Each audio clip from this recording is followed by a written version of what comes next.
Hello and welcome to the Best Damn Marketing Podcast, where we believe messaging plus marketing equals money. Knowing what to say and how to say it is the best way to build your business. I am your host, Hunter Charneski, and today I'm joined on the line by Pat Henigan, owner and founder of Jacksonville Fitness Academy in Jacksonville, Florida, where he has told me some of the most entitled fans on the planet lived. Speaking of Jacksonville Jaguars fan, Pat, how you doing? I'm good, man. Thanks for having me, Hunter. Absolutely. For those who don't know Pat Henigan, know your story, would you mind telling us a little bit how you got into the industry and how your gym came to be and all that good stuff? Yeah, I mean, my path to the industry is much different. It's different than the average gym owner. So I, for like 6 years of my life, was an opiate or heroin addict, like basically just a drain on society. Then at 23, I got clean and was in that really confused state where you feel good about yourself, but you're not sure what steps to take. So I started to make fitness, gym going, things like that, just part of my daily routine, and noticed pretty instantly how much that impacted every aspect of my life. And after like 2 years of doing that, it wasn't the first time I worked out. I played really high level competitive soccer my whole life, so it wasn't something unfamiliar to me. But I knew it was something unfamiliar to a lot of people. And if you could convince people to elicit physical change, that mental change would follow. And obviously, if you can change people's mentality for the better, you're going to improve every aspect of their life and therefore every aspect of society. So, are you that open with your clients as far? Because I know you've done a great job with your video marketing, which I would definitely want to dive deep in with you. But are you open with your clients as far as your intake process is concerned when maybe they have some objections to overcome that physical and mental barrier? Just be like, hey, I've been where you're at. I was a heroin addict, right? If I can do that, you can do this. Yeah, I try. It's one of those things. Like I'm pretty open about my story. It's one of those things when it's like you don't want to, use your story to build yourself up, but if other people can see value in it and it will kind of help them break down their barriers, it's kind of your duty to share it, as uncomfortable as it makes you feel. And sometimes it does make me feel quite uncomfortable and quite vulnerable. But I just having that shared beginning of empathy is the beginning point for really any healthy relationship. And if it's necessary, I do talk to people about my personal stuff. I think at this point, I've written enough things about it that people, when they come in, kind of know, like, okay, this place marches to the beat of a different drummer. They're a little bit different. I don't have to feel intimidated. And to be perfectly honest, we really don't get many objections within the sales process because all of our stuff is kind of out there anyway. People know as soon as they step foot in the door what they're getting into. So I very rarely encounter an actual objection that requires like a sit down, let's hash this out, let's actually go through a more substantive sales conversation. Yeah, and I think there's two things that I want to hop up on from that, Pat. And one, it would be the first thing you talked about is, you know, bridging the gap with your client by expressing empathy.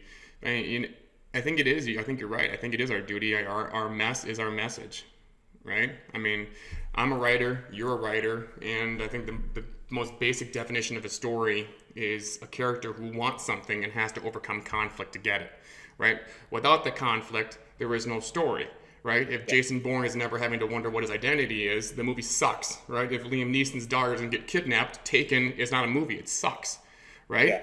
And then I want to also hop on that next thing you talked about is you're not really entering or having to overcome any objections, which means you are doing a phenomenal job in the marketing process, right? So it's just seamless transition. So what is working for you most, or what is your what strategy or tactic are you using most right now, and where are you finding the most success in your marketing? Well, so what made marketing like not stressful for me? I think it was either an article that he had written or on a podcast. I heard Mark Fisher talk about marketing as pre-coaching. And when you think about it like that, you're like, oh, I coach people all day, every day. All I need to do is find the best means to deliver the beginning levels of coaching to as many people as possible, whether that's putting money behind something or just putting out so much stuff that resonates with people that it gets organically shared and stuff like that. So I think once I crossed that barrier mentally, it's where it all just kind of started to fall in place. Things started happening in terms of the marketing being effective and the marketing not just being me spinning 700 plates, trying to pretend to be a whole bunch of different people and copy marketing things and copying, people's writing and what they're doing, things like that. Because that allows you to be yourself. And if you have a solid product, if you have an offering that's going to help people, you should have that natural confidence that it's, like you said earlier, it's our duty to help people, especially right now. Health and fitness is in a really weird place because the country's in a really weird place. People are getting offended at health and fitness for simply being health and fitness, not being feel good all the time. And I think that we're in a very unique, very privileged spot to kind of like, we're allowed to cut through the bullshit and tell people like, no, that's not true. You need to do this and we can help you. Mm-hmm. And I think if you realize it's just pre-coaching, and it's really just, you are actually making people's lives better. It takes that stress away from marketing, which is something that a lot of fitness people struggle with. So if the strategy is free coaching, which I love, by the way, I mean, when I first got into Andy McCloy's mastermind years and years ago, he had broken down marketing in really 3 simple fine points, and that's being the best in your area, right? Delivering free value, which you just touched on, right? And then doing all the little things, right? Being a human being. For us, I worked with kids, so it's like, it's hugging a middle school girl soccer player and say, hey, I'm proud of you, right? You can do anything, sort of thing. So if the strategy is free value, and for those of you who aren't following Pat, I would definitely do so, because he touched on being himself. This man is himself, and he brings it, no filter, on his social media, which I think is awesome and a breath of fresh air. So if the strategy is free value, free coaching, what tactics are you using other than, or is it just mainly video? I mean, talk to me as if I don't know what your marketing is, because there are some people listening who don't. So I always have, a couple of sponsored Facebook ads in my area, trying to build a bigger audience to retarget, things like that. I am constantly running Google ads to make sure that we're, the first or second hit when people search for personal trainer near me or personal trainer, our zip code. But honestly, a lot, what has worked for me marketing wise is stuff that I started 3 years ago. Like the blog, the email list, every piece of content that I put out, every video gets repurposed into a blog and get sent to the email list. We send 2 or 3 emails a week, try to do 1 mindset, 1 nutrition, and then 1 technical within the gym. And most of the non-paid traffic that actually brings clients back is through that email list and through like the more old school, unsexy means that take, list building is not instant. If you get an instant list, it's most likely going to be garbage. If you take your time to build a list and you take your time to actually, so I published 1 or 2 blogs a week since I moved down to Jacksonville about 4.5 years ago. Obviously, at first, didn't help for anything. But now if you SEO anything, both the volume of content, the number of site visitors, and honestly, naming the company Jacksonville Fitness Academy was strategic to corner the SEO market. Just it's simple, it's easy, and it has the words right in the name. Mm-hmm. But that stuff that I started like 4.5, 5 years ago is what honestly pays the most dividends. And that's something that a strategy that I plan to maintain until it's no longer viable. So like the long term, basically I planted seeds years ago that are now starting to bloom into trees, but then also now having the capital to sponsor ads and run larger targeted campaigns for our target demographic down here is very beneficial. But I think the sheer volume of content also helps, because we basically have a library now of questions. If someone asks us any random question, we most likely have a video response that will answer it that feels more personal than just blah, blah, blah, blah, blah. Here, read this. It's like, it's ready to go. And again, it's that long-term strategy, not necessarily the instant, sexy Instagram guru strategy. Yeah, it's for anybody who's listening who is an aspiring gym owner, as there are a lot of those out there listening, and even those who've been in business for a long time who just haven't really gotten serious about their marketing. Pat hit it on the head. It is so about the long game. It is absolutely about the long game, building that list. And with your list building, Pat, is that how you're collecting emails? Is just people signing up for your blog? So I always have a couple different, lead magnets would be the term, but a couple different free things that we give out all the time. These were things that, years ago I spent weeks and weeks and months building, but now they're just something that we put out. So we have, simple nutrition guide, teaches people the basics of nutrition, a couple different macro calculators, things like that, which, they're not always the best option, but for people who are just getting started, at least they have a framework to work with. Mm-hmm. I have a habit guide that I worked out over Corona that was probably the biggest instant hit in terms of collecting emails. But I just have a couple different lead magnets in a couple different places that constantly bring in. And then the website itself, just standing alone, we do get a decent amount of people just signing up for the email list just on that little block on our website. Yeah, I think when it's not surprising to hear that your COVID lead magnet was such a hit, because I think you pinpointed the mass desire at that time, right, in the nation, right? And what is mass desire for those who are listening?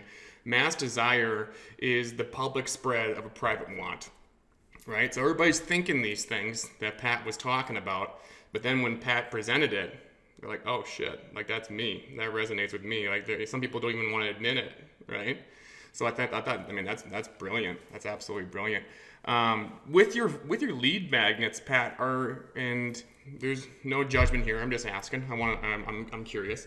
Do you have sales funnels attached to each one, or are you just getting them into your general mailing list and then nurturing them as they go? So it's one basic sales funnel with a little bit of a tweak based on the content that they were looking for. Because obviously, let's be honest, everyone, whether they want to admit it or not, wants a little more control over their daily schedule, and that's where the habits and a little bit of daily discipline come in. Everybody wants a little more control over the diet, and everybody wants to stop feeling so. There is, like you had said, there's that we have a really fucked up relationship with food in this country, and it affects all sorts of people. It affects you and I, but it's one of those things that no one really wants to talk about it. And when it's talked about publicly, it's in non-helpful terms, like the Cosmo shit, stuff like that. You're not actually helping anybody. You're just stirring a stupid debate to sell magazines. So it's just a little tweak within the sales funnel, and it's all email. It's basically the same stuff, just pre-coaching, like, hey, a week ago you downloaded this. Are you struggling with it? Here's another thing we can help you. The typical sales funnel, just provide help, and then at the end be like, hey, by the way, if you're ready to take this step, we're really easy to work with. We're really understanding space with really, really highly qualified, empathetic coaches who are the best at what they do in this city, and we're not unaffordable at all. So if you want to come try us out, here's your discount for being so interested for so long. Come on in. But it's the same basic sales funnel. I like you alluded to earlier, we both thoroughly enjoy writing. So I like writing sales letters. I like writing really anything. So the more I get to write and put it out to people, the happier I am. So our sales funnel is the same with a couple of little tweaks just to really hit on what they're looking for. And there are people listening, and I know this to be true because I've spoken to some of them and I get emails every now and then where a sales funnel, they don't know what it is. It makes their head spin. They don't know how it goes about it, or how to go about it, right?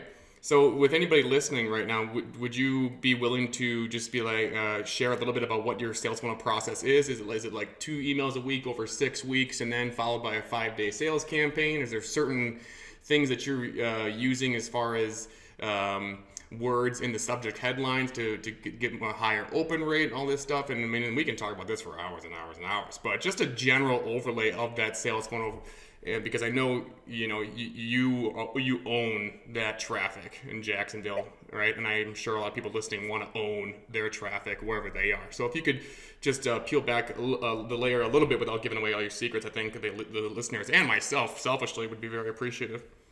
No, I mean, there's no secret. It's really just, I mean, people clicked on your stuff. People willingly downloaded something that you created because they want help with it, whether they want to invest in that help at the time or whether they want to even admit it to themselves or publicly. They are curious about this thing.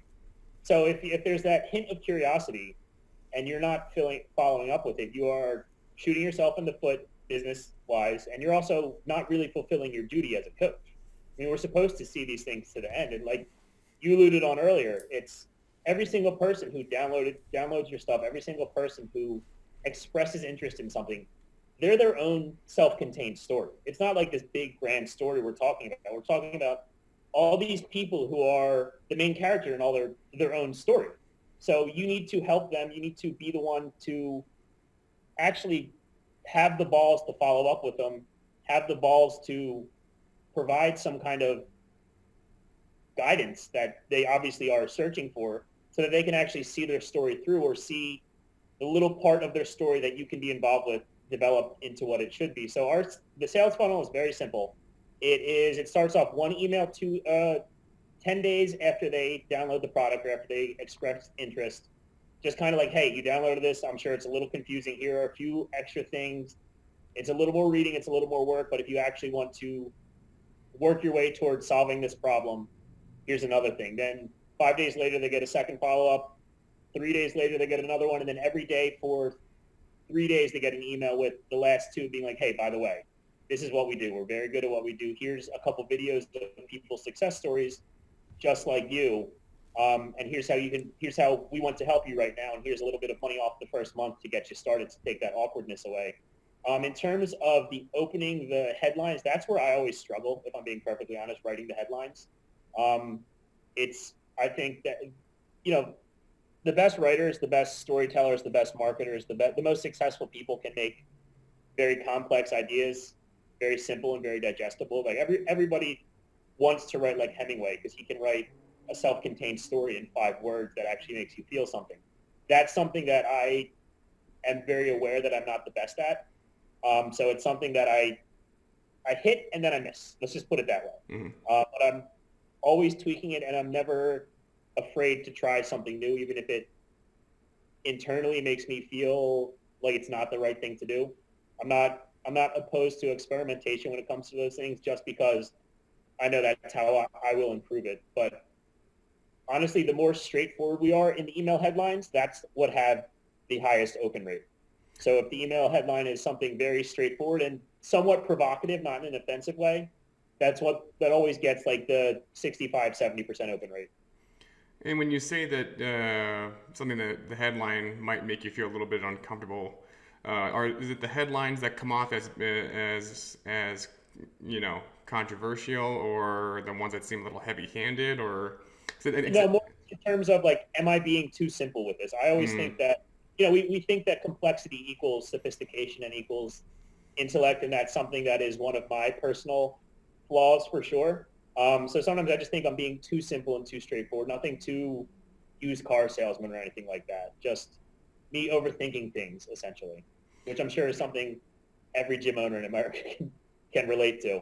It goes hand in hand with training, right? I mean, we want to be the conductor of this grand symphony going on in the background. It's like, no. Just, strip away what is useless, keep what is useful, add what is uniquely your own, right? Just Bruce Lee the shit out of it.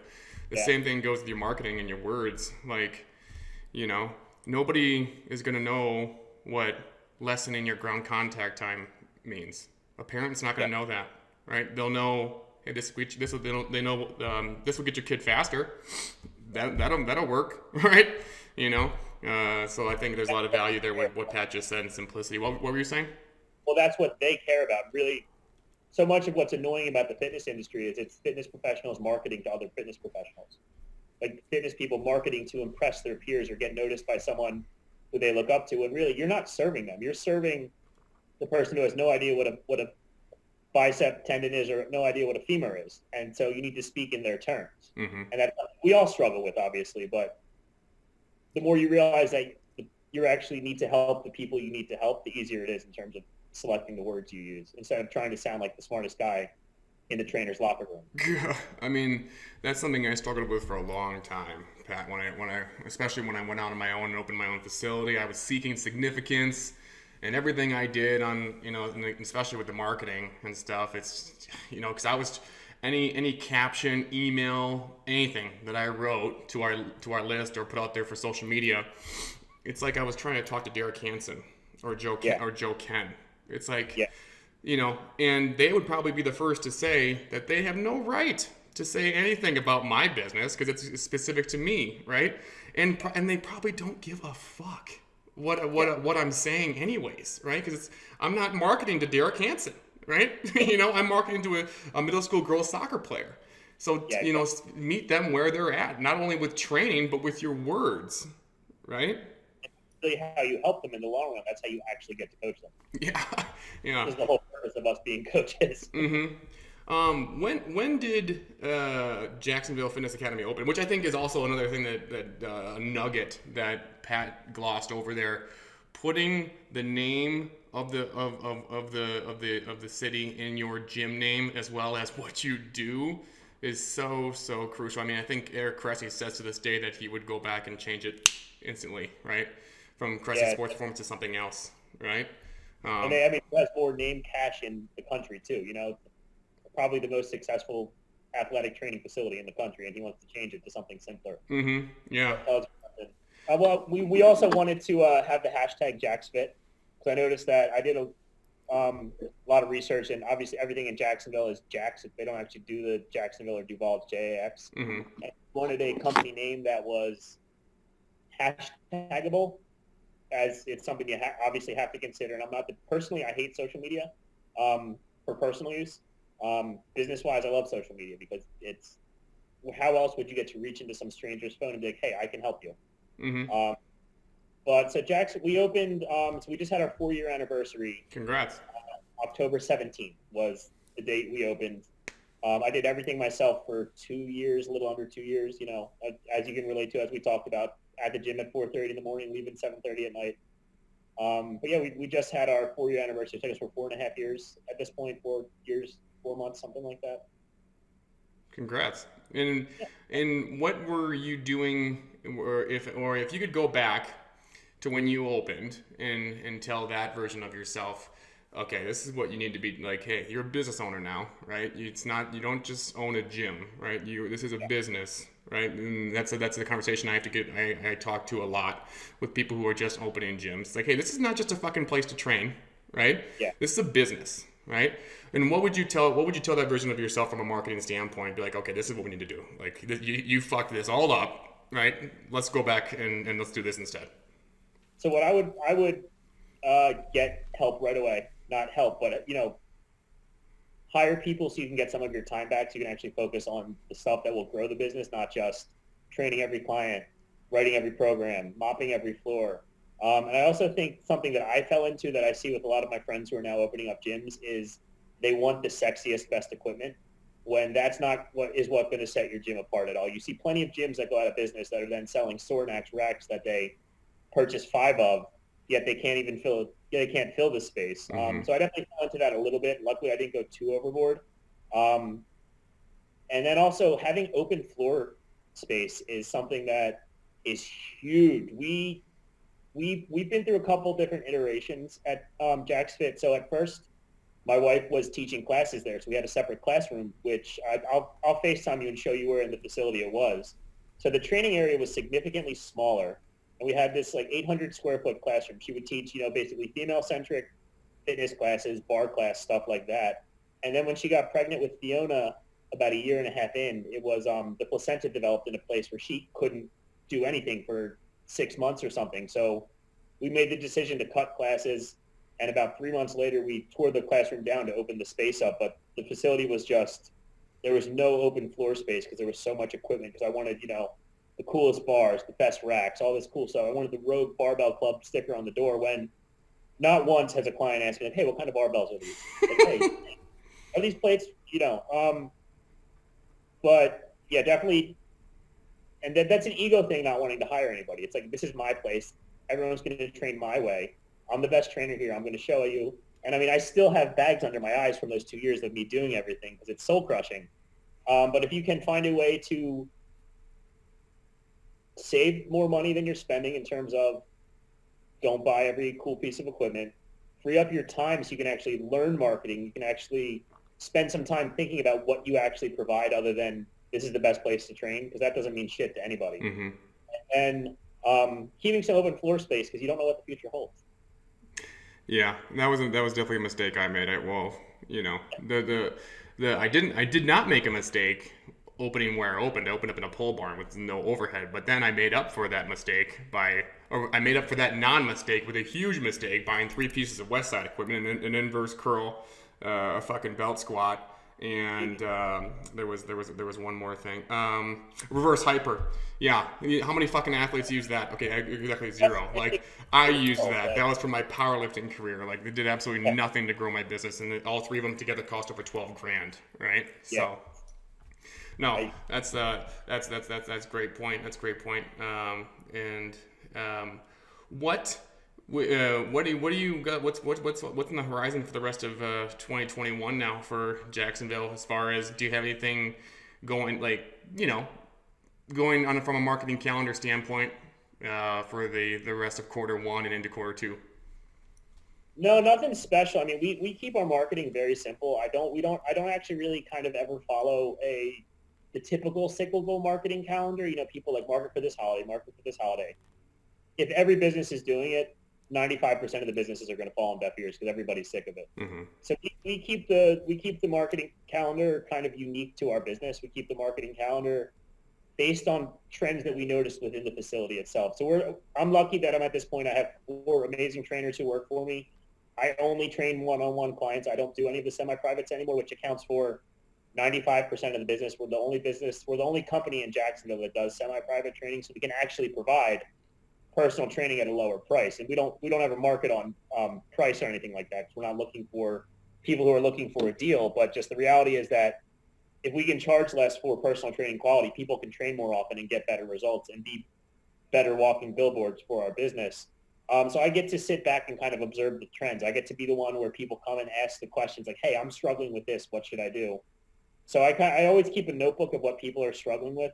And when things reach a certain point, when I notice it keeps coming up, like with the discipline, the habits during Corona, when you can actually spot a trend before it becomes a trend, then I try to get like 2-3 weeks ahead of it and come up with either a product, an offering, or just a way to frame what we do as a solution to this general problem. And I build the marketing calendar off that. So we break things down very simply. It's, people struggle with stuff between their ears, their mindset, their not necessarily mental health, because that is way out of our wheelhouse, but just things that can make them a little bit mental tougher, which is in our wheelhouse. Mm-hmm. The actual technical side of things, which, believe it or not, as a gym owner, is very, very infrequent. It's really, really infrequent that a client comes up to me and says, hey, my squat feels weird. Can we work on this more? Because it's getting covered. And then nutrition stuff, and then recovery, like just daily pain things like that. So, like I said, I try to keep, that's something that Dave Portnoy of Barstool Sports. Mm-hmm. So he's someone I admire greatly. Not necessarily, obviously he's built this amazing company and is doing great things right now, but I think he is probably the best trend spotter in the country.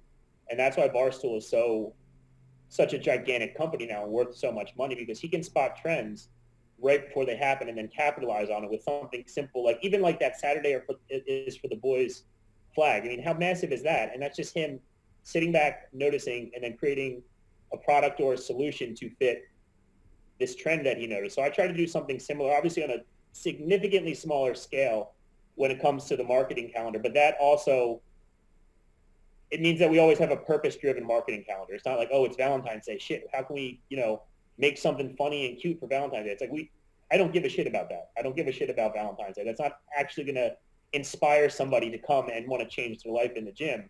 Solving people's problems as they experience the problems is what's going to change people's lives. So it means my calendar is empty for a few months in advance, but it also means that there's always the possibility of it filling in with something very significant at any time. And I always kind of have a couple irons in the fire when it comes to these things. I'm always working on a couple things and waiting for the right time to pull the sword out, basically. Like I said earlier, our job is just to help people. And if you can help people as soon as they need help, you're rolling. Yeah, so there's a good bit in there. That's and if you were listening, Pat kept saying the word problem, right? And and I'm sure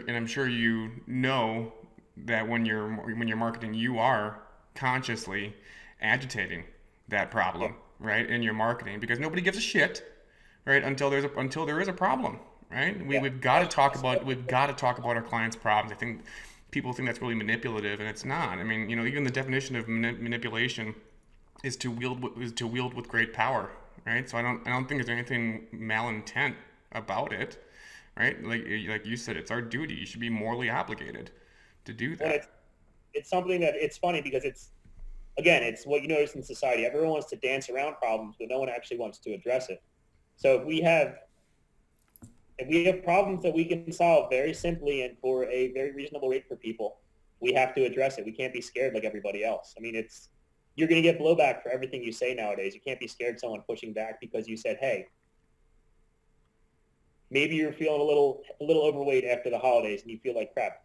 Here's how you can fix it. I mean, that's a very common problem. No one wants to say it anymore. We're not making a value judgment on the consumer. We're trying to get inside their head, showing that we understand what you're going through because we've been there ourselves, or we've helped people like you, and come on in, we can help you. It's just everyone's afraid to actually address problems head on. Mm-hmm. And I think that if you are willing to do so in an empathetic, intelligent, and clear way, it does definitely set you apart. You do become that kind of go-to resource for people. Even if people will never spend $1 with you, they're still going to become a fan who's going to share all your stuff and push people of their friends who will spend money with you and who will want to actually become a customer, a client.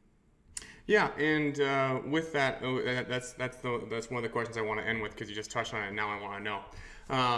Talking about, I think you alluded to referrals. Do you have a referral program, and do you use that in your marketing at all? No, so our referral program is very simple. At the end of the first session or at the end of the sale, I say, hey, we let you bring a friend or a family member to your first session. Is that something you'd be interested in? And then we offer that person a discounted rate. And then our referral program is we'll either buy that client a personalized gift or we'll give them some money off their next month. We don't have anything formal. We don't do any of those like, hey, who brings the most people and gets a TV this month or anything cheesy like that. Mm-hmm. I think that especially nowadays, and people want to be treated like humans. People don't want to be treated like a product. They don't want to be treated like you're just someone, like they're just being marketed to. So anything we can do to personalize the experience and make the experience more comfortable. And oftentimes having a friend your first session makes it a little more fun. Like just having someone to giggle with breaks down that barrier. And so you can develop the relationship with the trainer. You can develop the relationship with the gym. So we just try to treat people like people. We get to know every single client that walks in our door. If you ask me like the birthday, the name of the spouse of almost any client in the gym, and we have like 85 or something like that, I could tell you because we give a shit about these people. Mm-hmm. And we try to have that, basically we give a shit more than every other gym. In fact, every aspect of all of the things we do, the marketing, the even the measurement and stuff like that, every aspect of the gym is just basically like, no, we give a shit. We're going to treat you like a person. And referrals have been, since we made that shift, referrals have been much greater than the, hey, get $50 for every person you bring in, or cheesy whatever LA Fitness does. Mm-hmm. I think two things you hit on with that is just so great. If you're listening intently, Pat brought up the referral. Pat brings up the referral. Pat's teams bring up the referral at the point of sale. Am I right with that? Yes. Yeah. Yeah. So they are hot, right? Right. They are bought in, literally and figuratively. They are excited to get going. Why wouldn't they want to bring somebody else with them? That is such a great way to capitalize on more business, and also, like you said, making it more comfortable for the client across from you. So I thought that was brilliant. And secondly, I think Chip and Dan Heath wrote a book like The Power of Gifts or Giftology, whatever the hell it's called. But I'm impressed with you talking about making the gifts that you do give to your clients personal, right? Yeah. It's not like you're just giving them a Jacksonville Fitness Academy shirt, right? So they can go around and be a marketing billboard for you. That isn't their job to market your business, right? That's your job, right? So doing a little bit deeper digging, right? And finding what's important to them, what they like, stuff like that. That's really gonna, even if it's something tiny, right? I still wear this bracelet that a 13-year-old girl made for me, right? Why? Because she took the time to make it for me. Yeah. Right? This costs pennies, right? But it's personal. Yeah. And that personalization is something that is missing everywhere. In fitness, everybody wants to fit into a box now, Mm-hmm. So, like I said, we just try to personalize it. We just try to portray that we actually give a shit in every interaction. And that means like we actually will get to know you. Like we probably will know your dad's name by the end of your first month, things like that. And another thing we do in terms of referral, if someone, very simple thing that if a client's like, yeah, like me and my boyfriend, it's like, hey, why don't you bring your boyfriend in to come work out with you next Thursday? Mm-hmm. Like you're talking about him all the time, just bring him in. Like we don't care. You don't have to pay. Like have him come and try it out. Husbands, wives, we do that stuff all the time. The best, actually, you know what? I forgot to say this, but our most successful referral strategy is a lot of husbands of females who train with us since Instagram training is such a thing, we have a lot of husbands who think that when their wives come, like we're doing like Instagram training with them. They're just wearing a booty band and walking back and forth the whole time, stuff like that. And then when we actually post a video of them, trap bar deadlifting, their body weight, 1.5 times their body weight, the husband gets intrigued and comes in. Mm-hmm. We've actually had like 6 or 7 clients in the last 8 weeks probably just from that, thinking like, oh, I didn't know you did the same stuff I did at the gym. I thought you were doing like stupid girl Instagram stuff. And then they come in and realize that, so my main trainer is he's a world's strongest man competitor. He's the clean and axle overhead press world record holder that he set 2 years ago. He's a fucking monster. Mm-hmm.